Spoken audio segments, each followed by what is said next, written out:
Hello and welcome to Made. I just made this bunting or banner fall theme.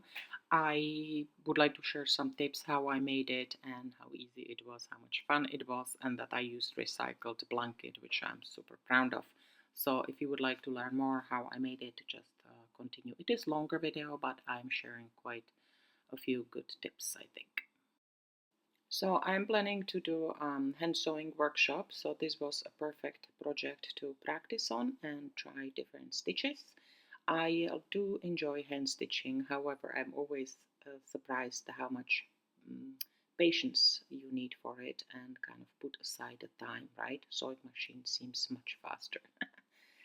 So anyhow, I use very basic embroidery floss, large needle, good sharp needle, scissors, and the fabric. That's all you need. You can have tons of fun with this. You can create different types of buntings in different colors and of course different decorations.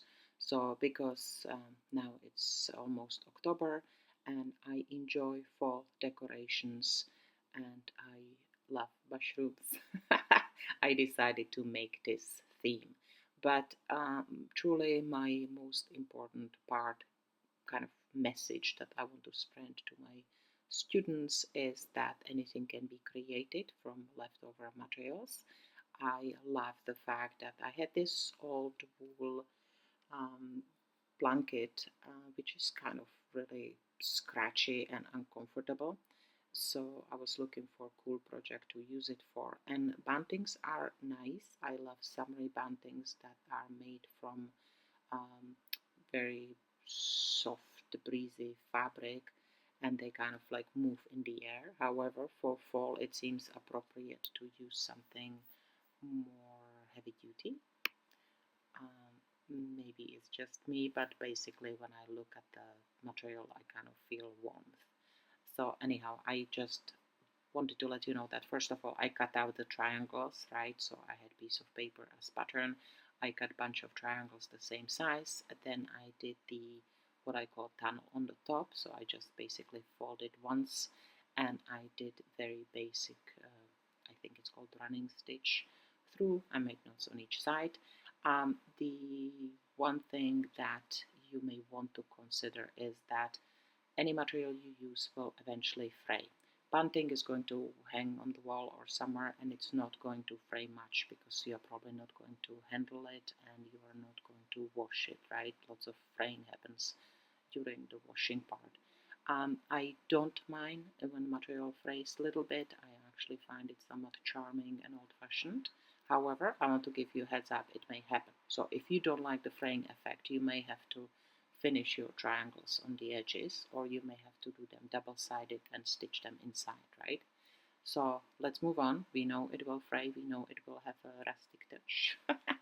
And same thing applies to the top, right? So when I folded it, I know it may fray on the back a little bit. If I was working on something that's supposed to be very durable, I will finish the edging because I don't want it to fray and fall apart. And then I got different shapes on the right side. You can see different mushrooms that I made and little ghosts.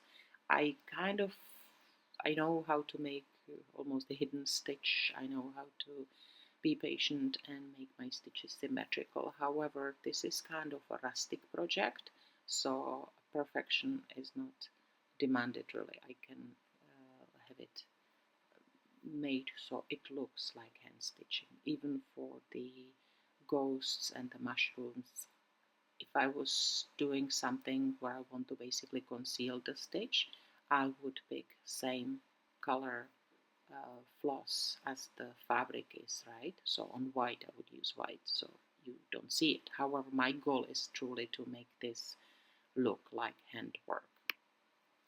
So in that case, making using thread of different color will make the stitches look nice and they will pop.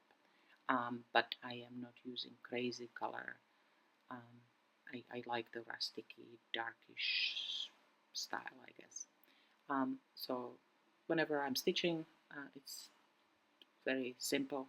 I start on one side, I made a knot, and I go up and down. I think on the ghost I will show you little two different methods, but basically it's easy to do. If you want to, you can use embroidery loop. That will make it a little bit easier to go up and down, but because this is pretty small project, it's easy to hold it in my hands and go from um, side to side and finish it that way. If I have short floss, I just simply make a knot on the back and then I start again. I did double thread because I like the thickness of it. I was also considering actually using yarn, but yarn will not fit through smaller needle and then it will be too big, too chunky. But here is the ghost that I created, and basically I can show you how I use like two different methods. So this one I am just holding it in my hand, right, between two fingers, and I'm going in and out. It's pretty easy. Um, I remember, and this one I just lay it down on the desk, right, so I can go up and down as well. Um, it's, I think, something that everybody has to learn what they prefer, what method to prefer. The important part is that a few times when I was teaching kids, they try to make it too tight, and that's not good because then the whole project, or at least what you're inserting, will be too not flat. What's the word I'm looking for? Kind of wrinkled. So make sure that you have a decent tension on it, but it's not too tight. That's what I'm trying to say. Now I show you one more thing. When I am doing the string that all the buntings will be hanging on, I want to again make it as look as handmade as possible, and I like using what I have. So I had thick gray yarn, which I thought will go well. I also have the original on the left side I'm going to use for another project, and I am making a super simple chain, crochet chain. I'm also doing it because I'm going to teach this, so basically my students will learn how to hand stitch and crochet at the same time, which I think is fantastic. And this is a very easy method. You can basically, you're making a braid. However, you are not braiding 3 strings, you are just using one, and you're using crochet hook. I'm trying to show you how I hold it in my hand. I have kind of European method. People use different methods. I'm quite happy. I just wrap it around my left index finger, pointing finger, and then I kind of let it loose for each stitch. This is my method. I enjoy it. You can come up with something else, but I wanted to show you that using this type of rope is awesome. And then when I want to insert the rope through what I call channels, tunnels, on the top of each triangle, yes, correct, this was different bunting, I just use a safety pin to one end and then I weave it through. So the metal is kind of durable. It'll be almost impossible just to do it with a string, and this way I can do it pretty fast. I like to use nice big chunky safety pins because they're easy to work with in my big hands. By the way, I always considered safety pins something to have in your first aid kit because you can really use them for many things. By the way, if you lose elastic in your pants, this is the fastest method to put it back in. And I just show you one more little thing. So I made different type of bunting and I decided to embellish it a little bit, and between each triangle I am putting a little tassel. So tassels are pretty easy to make. You can just use them, you can just make them using your hands, or you can wind the yarn around something. So right now I'm using a little box. So I put one yarn on the top, that's going to be in the middle, and then I um,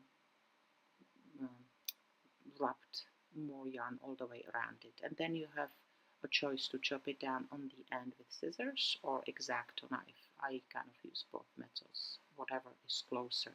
And then you need one more string to kind of tie it together, right? Eventually also look at the ends. I try to make them somewhat symmetrical. So if some pieces are longer, I chop them off.